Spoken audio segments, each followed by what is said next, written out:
Hello नमस्कार everyone. बहुत बहुत स्वागत आप सबका। सभी लोग बहुत एक्साइटमेंट से इंतज़ार कर रहे हैं अपने तमाम एग्ज़ाम को लेकर के।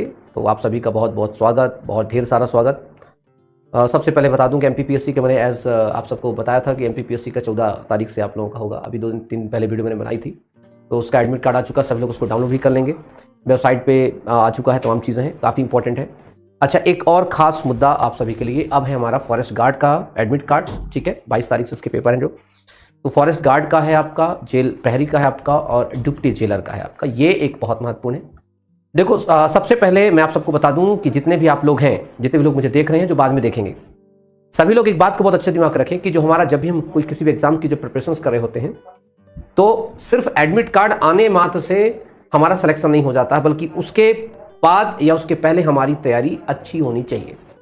बाद का मतलब कि जो आपने पढ़ा है वो बहुत अच्छे तरीके से मार्क्स आने चाहिए, और पहले का मतलब है कि एग्जाम देने से पहले आपकी अच्छी खासी प्रिपरेशन होनी चाहिए। तो no doubt Chauhan Academy is always with you, right.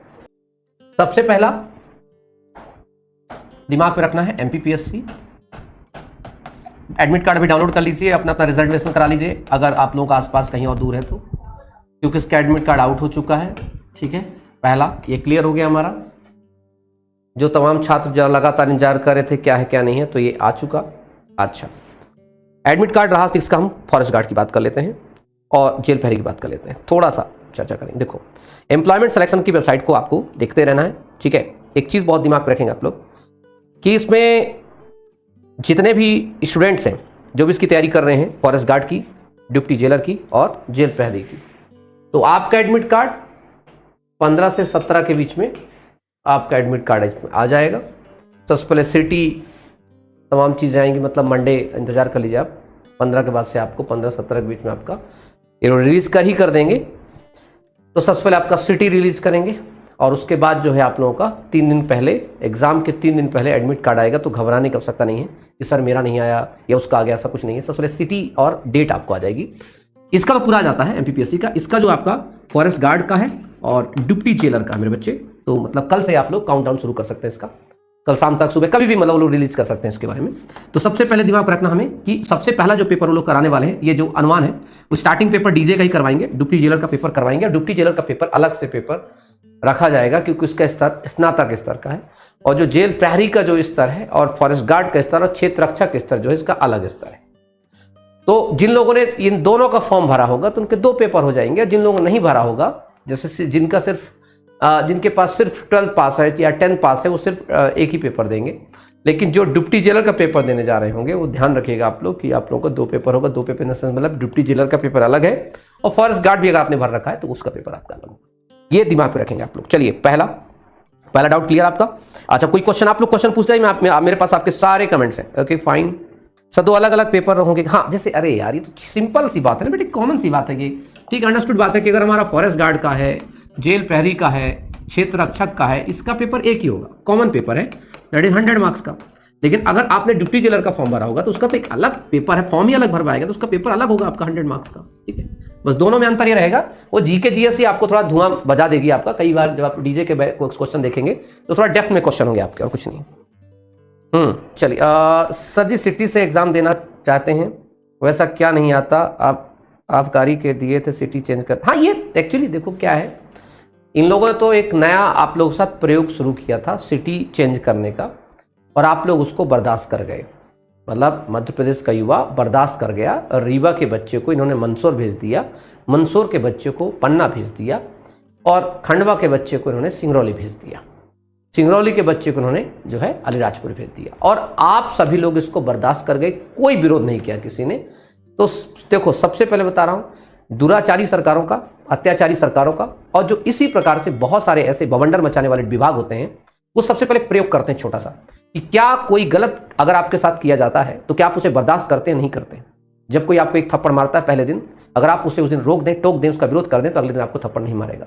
आज आपको थोड़ा सा थप्पड़ मारेगा, आप उसको बर्दाश्त कर लें, कल आपको और ज़्यादा मारेगा, और एक दिन ऐसा जोर से मारेगा आपको। और एक दिन ऐसा आएगा कि आपका काम हो जाएगा सिर्फ सहना। तो एक्चुअली में मध्य प्रदेश पे युवाओं की स्थिति कुछ ऐसी हो चुकी है। ठीक है, वहीं तो दे दिया, उससे क्या होता है, वो कितना पैनिक होता है, यहाँ से वहाँ तक जाना है तो आपको ही अच्छे से पता है। खैर कोई बात नहीं, बधाई हो आप लोगों को, क्योंकि आप लोगों ने एक कदम जो है सरकार ने एक आजमाया व्यापम ने कि आपका सेंटर चेंज करके जो आपको विकल्प मांगे थे उससे कहीं हट के आपको पेपर दे दिया और आप उस पर जो है उसको मुरीद हो गए और आप उस पर एडजस्ट कर लिया आप लोगों ने। और बधाई हो, आगे भी आपके साथ ऐसा होता रहेगा, बिल्कुल टेंशन मत लेना आप लोग।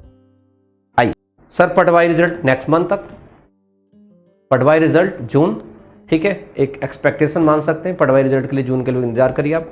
चलिए, कहना भी एक रिजल्ट अटका हुआ है आबकारी का, तो उनके लिए थोड़ी समस्या है। ये तमाम चीज आपकी क्लियर हो गई।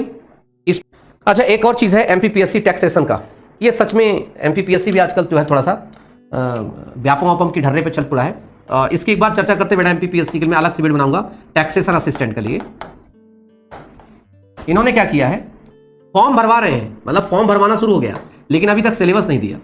बोला ना, अजब गजब है पूरा मध्य प्रदेश, पूरा एमपी का। अब मतलब आप फॉर्म भरवा रहे हैं, आपने अभी तक सिलेबस दिया ही नहीं।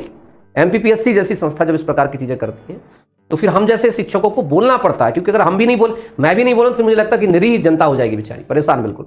तो टेंशन ना लो, इसकी बात रखते हैं। मैं कल ही एक लेटर भी लिखते हैं और साथ ही साथ में कल कुछ फोन घुमाते हैं, बजाते हैं एमपीपीएससी को। कुछ अच्छे दोस्त हैं जो एमपीपीएससी की तरफ से, बहुत सारे एडवोकेट हैं जो लड़ते हैं। तो इस समय आपके चौहान सर की कम से कम जो पहुंच है वो हर विभाग के अच्छे कंसर्न तक है।